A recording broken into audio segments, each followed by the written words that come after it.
தான் உயிரோடு இருந்த வரையில் திமுகவை ஓட ஓட விரட்டியவர் ஜெயலலிதா. திமுக மாதிரி ஒரு பெரிய கட்சிங்க, கருணாநிதி மாதிரி ஒரு ராட்சச அரசியல்வாதி. கோபாலபுரத்துலேருந்து செக்ரட்டரியேட் போறாருன்னா 9 அவதாரம் எடுப்பார் அவர். அப்பேற்பட்ட ஒரு அரசியல்வாதி. அந்த ஒரு அரசியல்வாதி எதிர்த்து ஜெயிக்கிறதுன்றதெல்லாம் அவ்வளோ ஈஸி இல்லை. பிசிக்கலாக அவரை உடம்பை தொட்டு அடிச்சாங்க. அந்த வெறியில தான் அந்த அம்மா சபையை விட்டு வெளியில போகும்போது, நான் இனிமேல் சபைக்கு வந்தேன்னா முதலமைச்சராக தான் வருவேன்னு சபதம் பண்ணிட்டு போனாங்க. பேக் டு பேக் கவர்மெண்ட் எம்ஜிஆரும் ஜெயலலிதாவும் தான் ஜெயிச்சிருக்காங்களே ஒழிய திமுக ஒருபோதும் ஜெயிச்சது கிடையாது. She kept equal distance from both Congress and BJP. ரெண்டு தேசிய கட்சி எனக்கு வேணாம் போடான்னு சொல்லிட்டு தான் செல்வாக்கால சின்ன கட்சிகளை மட்டுமே நின்று வச்சு ஜெயிச்சவங்க. திமுக அப்படி ஜெயிக்க சொல்லுங்க.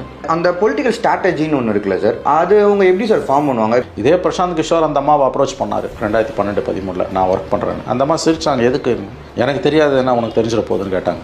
சுதந்திர இந்திய வரலாறுல பதவியில் இருக்கும்போது சிறைக்கு போற ஒரே முதலமைச்சர் அவங்க தான், அன்னைக்கும் இன்னைக்கும். ஆனா அடுத்த தேர்தலில் அவங்க ஜெயிச்சு வராங்க. அதெல்லாம் நினைச்சே பார்க்க முடியாது. She was the darling of masses. தங்கள் வீட்டிலும் பெண்கள் இருக்கிறார்கள் என்ற நினைப்பே திமுகவுக்கு மறைந்து போய்